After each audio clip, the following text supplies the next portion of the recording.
우리가 참된 것과 거짓된 것을 구분하기 위해서 분별하려면 알아야 되겠죠. 근데 우리가 모든 것을 다 알기는 어렵기 때문에 내 것을 먼저 확실하게 알면 상대방 것은 자연히 분별이 되겠죠. 제가 이 앞에서 여러분들에게 이단들이 가르치는 내용을 우리 교리와 흡사한 것을 여기서 말씀을 드리면 여러분들 분별이 잘 안 되고 대부분 다 아멘을 하신다는 거예요. 지난번에 오셨던 강사님이 그 말씀을 하시더라고요. 무슨 말이냐면 그만큼 우리는 내 것에 대해서 확실성을 가지고 있지 않다는 말이에요. 잘 모른다는 말입니다.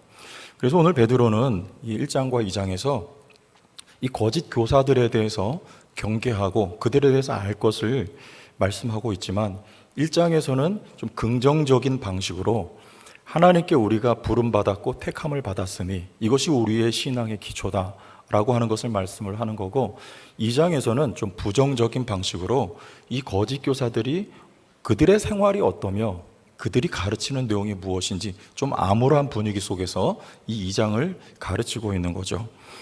우리는 제가 부교육자 생활을 해보면 보통 부교육자들은 뭔가 배울 수 있는 교회에 가서 사역을 하고 싶어 해요.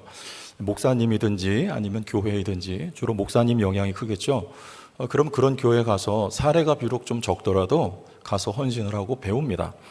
그런데 그런 교회만이 아니고 간혹은 목회자에게서 또는 교회에서 배울 것이 없는 그런 경우라 할지라도 거기서도 배울 게 있어요. 저도 몇 교회를 거쳐오면서 경험을 해본 결과가 무슨 배움이냐면 나는 저렇게 하지 말아야 되겠다 이런 거를 배워요. 그러니까 반면교사죠. 오늘 베드로도 여기 반면교사 삼으라는 의도입니다. 여기 지금 부정적인 내용으로 이 말씀을 전하고 있지만 너희는 저들처럼 하면 안 된다. 나아가서 그 정도가 아니라 너희는 저들처럼 살 이유가 없는 존재들이다 이거예요. 존재라는 말이 중요합니다. 정체성 문제가 굉장히 중요해요. 내가 누군지 여기서부터 여러분 삶의 방식도 또 우리 모든 생활의 양식도 여기서 다 결정이 되고 나타나죠. 우리는 누굽니까? 우리는 출생부터 예수 믿는 우리는 하나님의 자녀로 출생했어요. 굉장히 중요한 지점입니다. 만약에 남자가 태어났는데 그런 경우들 우리 주변에 왕왕 있지 않습니까? 남자의 성을 가지고 태어났는데 삶은 여성처럼 살아가면 여러분 정상은 아닌 거죠. 뭔가 조치가 필요합니다. 치료를 받아야 되든지 가르침을 받아야 되든지 하는 거예요. 존재죠. 우리도 하나님 앞에 거룩한 하나님의 자녀로 우리가 부름을 받았다. 예수 안에서 태어났다. 이 존재됨. 그래서 우리는 그들처럼 그와 같은 삶의 방식으로 우리는 살 이유가 없다는 것을 베드로가 지금 말씀을 하려고 하는 것이죠. 우리 본문 12절 한번 보겠습니다. 그러나 이 사람들은 본래 잡혀 죽기 위하여 난 이성 없는 짐승 같아서 그 알지 못하는 것을 뭐합니까? 비방합니다. 이 비방을 하는 거 왜 비방하냐면 알지 못하기 때문에 그래요. 이 거짓 교사들은 아는 척하지만 하나님에 대해서도 모르고 그리스도 모르고 성도에 대해서도 모르고 하늘의 천사에 대해서도 모르고 권위에 대해서 권세에 대해서 무지한 사람들입니다. 그러니까 모르니까 비방을 하는 거죠. 여러분 그러나 우리 성도들도 때로는 하나님 앞에 원망의 차원을 넘어서 비방의 자리로 나갈 때가 있습니다. 언제 그래요? 우린 모르기 때문에 그래요. 뭘 모르느냐? 이사야서 말씀을 보면 55장 8절로 9절에 보세요. 이는 내 생각이 너희의 생각과 다르며 내 길은 너희의 길과 다름이니라. 나 여호와의 말이니라. 이는 하늘이 땅보다 높음같이 내 길은 너희의 길보다 높으며 내 생각은 너희의 생각보다 높음이니라. 하나님의 길, 하나님의 생각은 우리의 것보다 훨씬 높습니다. 그리고 깊어요. 우리가 잘 몰라요. 이해를 못합니다. 지난 금요일날 제가 잠시 말씀을 드렸는데 제 동기, 신대원 동기고 목사님이에요. 근데 이 목사님이 이제 부교육자 생활을 한 8년, 9년 하다가 교회에 이제 나이가 50 가까이 되니까 이제 사표를 냈어요. 그리고 다른 사역지를 이제 알아보는데 뭐 아직도 요새 부교육자 구하기가 어렵기 때문에 부목사 생활도 할 수 있어요. 그런데 이제 단독 목회를 하고 싶어서 이력서를 여기저기 넣어왔는데 이력서에 대한 대답이 없다는 거죠. 이게 참 피곤한 일입니다. 보통 우리 교회 이력서 낼 때 얼만큼 내냐면 거짓말 안 보태고 이 정도 이력서만이 아니라 온갖 서류가 거기 다 들어가 있어요. 뭐 심지어는 참 이 무식한 경우인데 과거에 범죄한 그걸 뭐라 그래요? 범죄 경력 증명서인가요? 그것까지 요구하는 교회가 있어요. 이거 불법인 것도 모르고 그걸 요구를 해요. 이만큼씩 내는데 대답이 없다. 여러분 이건 지쳐요, 사람이. 그런데 이미 그 교회 사임한 지 제가 알기로는 벌써 6개월 이상이 됐습니다. 8년, 9년 사역했으니까 퇴직금은 꽤 많이 받아서 나왔지만 그거 다 까먹은 것 같아요. 제가 물어봤어요. 요즘 어떻게 지내냐 그랬더니 뭐 아르바이트도 간간히 하면서 이렇게 지낸다고 해요. 아이들이 어려요, 둘인데. 그래서 제 마음 같아서는 우리 교회 부목사님 모시고 싶은데 좀 와서 같이 사역했으면 좋겠다 이런 말을 했는데 동기잖아요, 동기. 쉽지 않아요, 그게. 여튼지 간에 상황이 이렇게 이제 되지 않습니까? 그럼 마음에서 어떤 마음이 올라오냐면 원망이 나오기 시작해요. 나는 어디로 가야 됩니까? 그리고 더 나가면 하나님께 대한 비방의 자리까지도 나아갈 수 있습니다. 여러분 근데 그거 아세요? 하나님 거기까지도 용서하세요. 왜? 우리는 하나님의 길, 하나님의 생각을 몰라서 그래요. 하나님은 여러분이 생각하고 계신 것보다 더 깊고 하나님은 더 높으세요. 여러분을 위해서 하나님이 인도하고 계신 길입니다. 우리 이렇게 생각을 하고 믿음 안에서 우리가 이거 소화를 시켜야 돼요. 우리 안 그럼 비방할 수 있어요? 서로에 대해서도 상호간에도 마찬가지입니다. 이스라엘 백성은 하나님이 복을 주셨어요. 아브라함에게 복을 주신 것, 야곱에게 복을 주신 것, 야곱의 12 아들들로 말미암아 12지파가 이스라엘 아닙니까? 이 모두가 다 복을 받았습니다. 이들은 절대 저주를 받으면 돼요, 안 돼요? 안 돼요. 저주하면 안 돼요. 근데 누가 저주하려고 했어요? 이 발람이. 발락의 사주를 받고 발람이 복채를 받고 이스라엘 저주하려고 하지 않습니까? 그때 하나님의 입장은 절대 안 된다. 절대 안 된다. 계속 가려고 하잖아요. 그러니까 오늘 말씀에도 나귀가 말을 하면서 막지 않습니까? 이 탐심에 사로잡혀가지고 발람이. 하나님은 내버 절대 안 돼. 우리 상호간 어떻습니까? 우린 이거 잊어먹어요. 우린 뒤에서 소위 말하는 뒷담화라는 거 해보셨어요? 무슨 말인지 모르시죠? 안 해보셨으니까. 뒷담화 하면 어때요? 맛이 좀 괜찮죠? 재미있죠? 재미나죠? 근데 이거 몰라서 그래요. 뒷담화도 상대방에 대한 비방이에요. 하는 거 아닙니다. 하나님은 안 돼요, 안 돼. 이거 내용 잊어먹기 때문이고 또 하나의 이유는 습관이에요, 그게. 이 습관도 고쳐줘야 돼요. 뭐 해야 됩니까? 하나님이 우리에게 복 주셨잖아요. 서로에 대해서 축복하라고 말씀하신 거죠. 하나님이 우리를 믿음 안으로 부른 건요, 서로를 축복하고 이 세상을 축복하라고 우리를 부르신 것입니다. 축복하는 습관으로 우리 습관을 바꿔야 돼요. 자꾸 바꿔야 돼요. 같은 말 같지만 안 바뀌면 계속 들어야 돼요. 그리고 연습해야 돼요. 그래서 우리 서로 복을 비는, 비방이 아닌 축복하는 하나님의 백성들이 되어야 된다, 그겁니다. 그래서 우리는 은혜의 의지에 살아가는 사람들, 다른 사람에 대해서 우리가 비방하는 말을 할 수 있는 자격을 갖춘 사람은 우리 가운데 단 한 사람도 없다는 거예요. 왜? 우리의 시작은 은혜며 우리의 마지막 종착 지점도 은혜로 맞을 것이기 때문에 그래요. 사도 바울이 말합니다. 은혜에 의지하여 달려가는 거라고 말하는 거예요.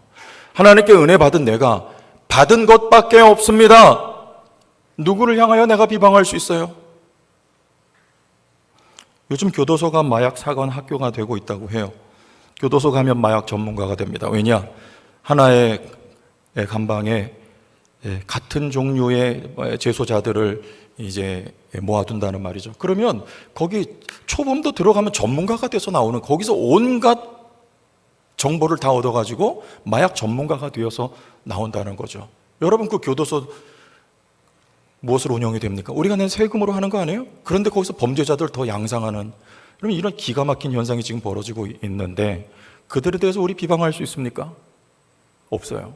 여러분 우리가 좋은 부모 만난 거, 그리고 좋은 교육 받은 거, 그리고 우리가 예수를 믿게 된 거, 이 자리에 나와서 앉아있게 된 거 다 하나님의 은혜인 것을 고백합니까? 믿습니까? 하나님의 은혜인 거예요. 우리 그들 손가락질 할 수 없고 비방할 수 없어요. 혹 그렇지 않아도, 형편이 좋지 않아도, 제가 청년 전도사 때 여학생 하나를 가르쳤어요. 개척교회였죠, 물론. 근데 이 아이는 참 집안 형편이 좋지 않았습니다. 아버지 안 계시고 어머니는 알코올 중독자예요. 밑에 남동생 하나 있습니다. 그 가정의 신방을 가보면 어머니 늘 술에 취해 있어요. 그런데 감사한 게 뭔지 아세요? 이 두 남매가 교회를 다니기 시작한, 예수를 믿었어요. 이 정도 되면 정서적인 문제가 반드시 있게 마련이에요. 그런데 이 여학생은요, 얼마나 밝은지 몰라요. 그리고 생각이 바른지 몰라요. 그리고 사모님이 됐어요. 얼마나 지금 사역을 잘하고 있는지 모릅니다. 이거 하나님의 은혜예요. 하나님의 은혜는요, 좋은 부모 밑에서, 좋은 환경 속에서, 그 좋은 부모, 좋은 환경 허락하신 분, 좋은 믿음, 바른 믿음 허락하신 거 하나님의 은혜예요. 혹 반대로 좋지 못한 환경 속에서도 예수를 만난 거, 그리고 바르게 성장하는 거, 여러분 이거 하나님의 은혜예요. 혹은 마음에 상처가 있더라도 여러분 그를 통해서 하나님이 하실 일이 뭔지 우리가 몰라요. 이것도 하나님의 은혜예요. 여러분 모든 것이 다 하나님의 은혜인 거, 우리가 부르는 찬양을 통해서도 계속해서 끊임없이 고백하고 있지 않나요? 그러면 우린 다른 사람 비방할 자격이 없어요. 하나님이 우리에게 주신 것 가지고 우리는 살아가는 존재들일 뿐이란 말이죠. 그래서 서로를 축복하는 건 하나님께 대한 찬송이요, 서로에게 대한 복을 비는 행위예요. 이게 우리 택함 받은 성도들에게 있어야 될 덕목이라는 걸, 그럼 다시 한번 기억할 수 있기를 바랍니다. 14절 말씀으로 가봅시다. 14절. 음심이 가득한 눈을 가지고 범죄하기를 그치지 아니하고 굳세지 못한 영혼들을 유혹하며 탐욕에 연단된 마음을 가진 자들이니 저주의 자식이라. 무엇에 연단되었습니까? 성도는 말씀에 연단이 되어 가요. 하나님이 주신 말씀에 합당한 그릇이 될 수 있도록, 받을 만한 그릇이 될 수 있도록 우리를 하나님이 연단하시는데, 이 저주의 자식들은요, 거짓 교사는 탐욕에 연단이 됐다는, 얼마나 돈을 밝히면 거기에 연단이 되어버린 거예요. 사도 바울이 이들과는 다르게 일을 해가면서 사역을 했습니다.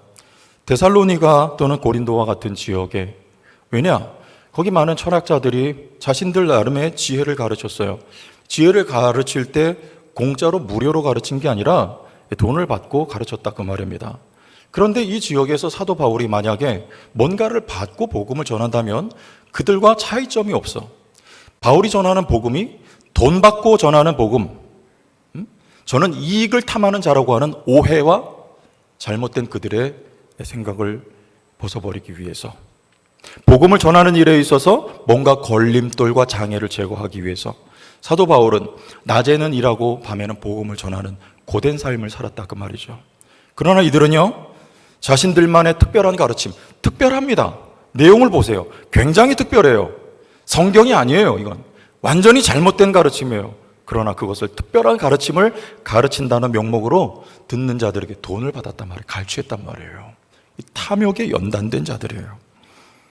이 사람들에 대해서 베드로는 17절과 같이 말씀합니다. 17절 같이 한번 읽읍시다. 시작. 그들을 위하여 캄캄한 어둠이 예비되어 있나니. 물 없는 샘이요 광풍에 물려가는 안개, 이렇게 말씀합니다. 샘 같은데, 샘은 물이 있어야 돼요. 그런데 가보니 물이 없어요. 얼마나 야고를 일입니까? 광풍에 밀려가는 안개예요. 비를 약속하는 구름 같아요. 그런데 만나보니까 이거는 없어져 버릴 안개예요. 이 존재들, 거짓 교사들, 그들의 가르침, 이 모든 내용들이, 주장, 이게 다 물 없는 샘과 광풍에 밀려가는 안개, 즉 신기루와 같다, 그 말입니다. 있는 것 같으나 진리인 것 같으나 참인 것 같으나 보이는 것 같으나 신기루다, 그 말이에요. 여러분, 이 세상의 모든 재화라고 하는 것은 반복하면 할수록 만족도가 떨어집니다. 예를 들어서 여러분, 자장면을 몇 그릇까지 드실 수 있으세요? 3그릇? 3그릇 드시는 분도 계신 것 같아요. 아니라고 하는 분들 계시고, 첫 번째 먹을 때, 연달아 먹을 때 만족도가 굉장히 높습니다. 배고플 때 드셔보신 거 다 아시죠? 얼마나 맛있고 좋아요. 2번 되고 3번째 만족도가 점점 떨어져요. 4번째 되면 이 자장면은요, 만족이 아니라 우리 고통을 주는 거야 되는 거, 고통. 지난주에 여행 다녀오신 분 계십니까? 여행. 유구무원 이건을. 아무도 안 가신 거예요? 이번 주에 가실 거예요? 여행을 다녀오시면 어때요? 좋아요. 마음도 그렇죠. 스트레스 해소되고 정서적으로도 좀 도움이 되고. 그런데 지난주에 다녀오신 분들 이번 주에 또 가시면 어때요? 그래도 오케이, 좋아. 그럼 다음 주에 또 가시면 덜 좋아요. 365일 여행을 다니라고 권해드린다면, 그래야만 된다면 여행이 행복일까요? 아니요. 여행은 일이 돼요. 고통이 돼요. 여러분, 두 가지 예를 들었지만 이 세상에 보이는 모든 건 다 같단 말이에요. 효용 체감의 법칙이라고 그러더라고요. 그런데 우리 예수님은 이런 말씀을 하셨어요. 수가성 여인에게, 이 여인은 남편이 6이 있었어요. 왜 6이 있었을까요? 만족이 없기 때문입니다. 예수님 말씀하셨어요. 네가 주는 물, 그것은 다시 목마르지만 내가 너에게 주는 물은 영생하도록 솟아나는 샘물이 되리라. 예수님이 주시는 것만, 아니 예수님 자체만 우리 삶에 참된 만족을 줄 수 있습니다. 믿습니까? 여러분, 여기서 원리가 하나 생기는 거예요. 그러면 우리는 어떻게 살아가야 될 것이냐? 이 안 믿는 세상 사람들은 내가 탐욕을 통해서 착취를 해서 살아야, 아닌 것 같지만 세상은 다 그래요. 전쟁도 다 그래서 일어나는 거예요. 착취를 해야만 살아가요. 그러나 우리 성도는 이 영적인 원리를 따라 살아가면 돼요. 원리가 중요합니다. 여러분, 이 세상엔 다 원리가 있어요. 미국의 스키너라고 하는 학자가 심리학자인데요. 이분이 그 동물은 사람을 포함해서 훈련을 통해서 그 행동을 교정할 수 있다, 바꿀 수 있다, 이런 주장을 했어요. 그래서 훈련을 할 때 두 가지를 가지고 훈련을 하는데, 첫째는 칭찬이며 두 번째는 여러분 고통을 주는 거예요. 칭찬, 보상과 고통. 여러분, 어느 게 더 유익할까요? 칭찬이죠. 이게 원리라는 걸 발견을 했어요. 강아지를 우리가 훈련시킬 때 여러분 어떻게 시킵니까? 막 하기보다 먹을 거 주죠. 잘했다 쓰다듬어 주잖아요. 이게 똑같은 원리예요. 노예제도가 우리 세상에서 없어질 때 비인간적이기 때문에 없어졌다, 그거는 허울 좋은 거고요. 실은 이 노예제도가 이제 자본주의가 들어오기 시작하니까 이게 더 이상 쓸모가 없어진 거예요. 왜? 노예들은 격려가 아니라 여기는 여러분 어려운 일만 있거든요. 그러니까 일에 효율이 없어요. 그래서 노예제도가 없어진 것입니다. 여러분, 이게 원리예요. 보상이 훨씬 더 사람을 훈련하는데 또 짐승 훈련에 유익하다. 그래서 칭찬은 고래도 춤추게 한다는 책이 있듯이 여기 하나의 이 세상에서도 훈련의 원리로 통하고 있다는 것이죠. 영적인 일에도 원리가 있습니다. 우리는 그들과 달리 탐욕이나 착취가 아니고 순서가 있어요. 먼저가 있습니다. 우리 마태복음 말씀에 너희는 먼저 그의 나라와 의를 구하라. 그리하면 이 모든 것을 너희에게 더하시리라. 남의 것 빼앗지 않아도 그 나라와 의를 구하는 이 원리가 우리 삶에 세워지면 하나님의 손이, 여러분 하나님의 손을 의식하세요. 하나님의 손이 더해 주시는 은혜가 있습니다. 우리 신명기 6장 말씀을 봅니다. 거기에 마음을 다하고 뜻을 다하고 힘을 다하여 주 너의 하나님을 사랑하라 하셨어요. 그랬더니 10절과 11절에 신명기 6장 같이 한번 쭉 읽어보실까요? 시작.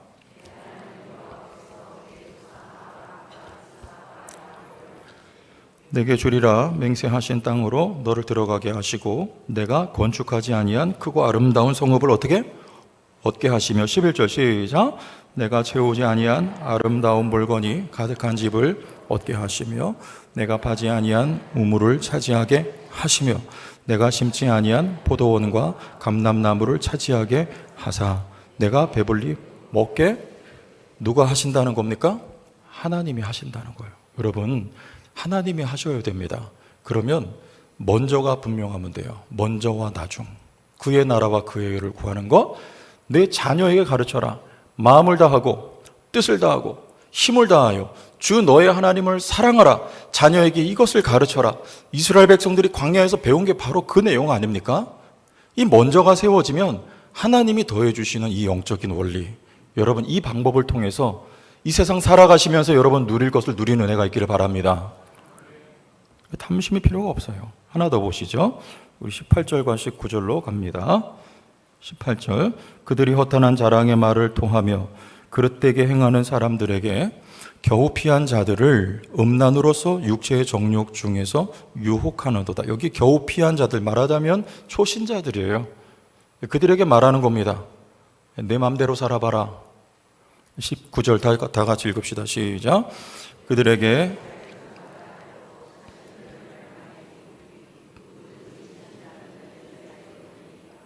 자, 여기 뭘 준다고 합니까? 자유를 준다. 뭐가 자유입니까? 내 맘대로 하는 게 자유 아니잖아요. 방종이라고 하지 않습니까? 이걸 자유라고 가르친 거예요. 네 마음 가는 대로 해라. 네 마음에 원하는 것을 얻어라. 네 정욕대로 살아라. 사도 바울이 성경이 너희들에게 그것을 가르쳤다라고 거짓된 자유를 가르치는 거예요. 여러분, 자유는 하나님이 우리에게 주신 게 맞습니다. 근데 왜 주신 걸까요? 선악과는 하나님이 왜 주셨다고 여러분 알고 계십니까? 왜 선악과를 하나님이 만드셔서 애꿎게 우리 힘들게 하셨냐 그 말이죠. 선악과를 두신 것은 통제가 목적이 아니에요. 자유입니다. 그것을 먹을 자유가 있고 먹지 않을 하나님 말씀에 순종할 자유가 인간에게는 있어요. 그러나 불행히도 잘못된 편을 선택한 것이죠. 여러분, 자유는 우리에게 선택할 자유를 하나님이 주신 거예요. 그건 뭐냐면 사랑입니다. 그리고 사람을 하나님이 지으신 창조주이지만 피조물에게 대한 존중이에요. 선택하라는 그 말이에요. 그게 진정한 사랑이 성립이 되기 때문 아닙니까?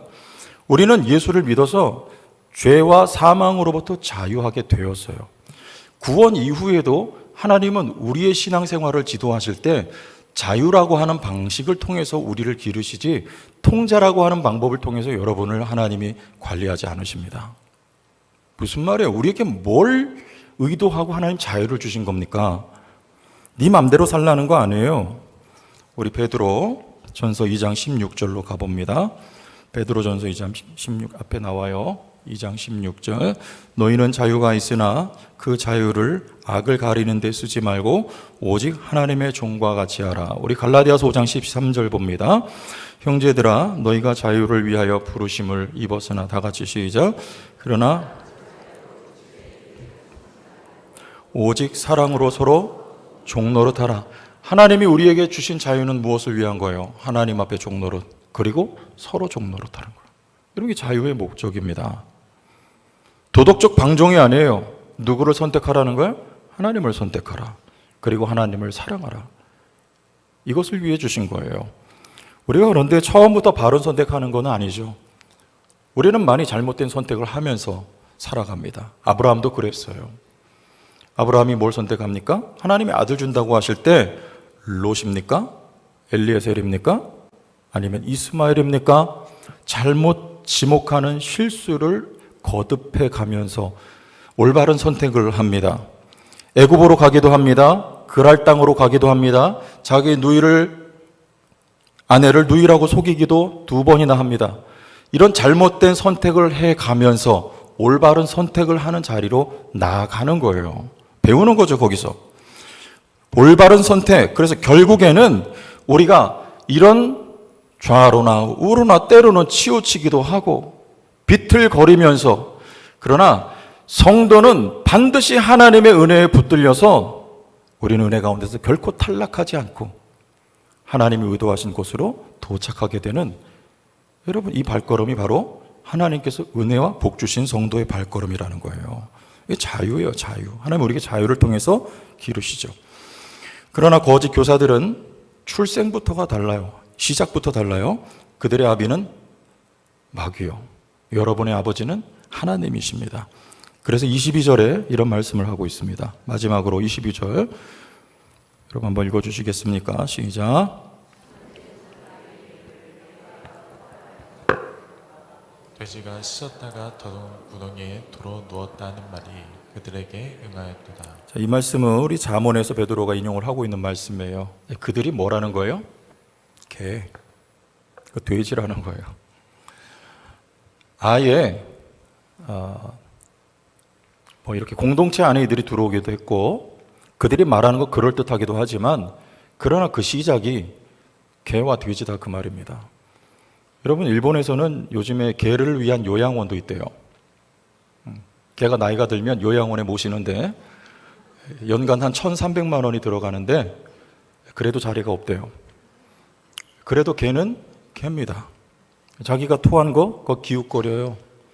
돼지는 아무리 꽃단장을 해놔도요 자기 굴르던 자리로 돌아가요.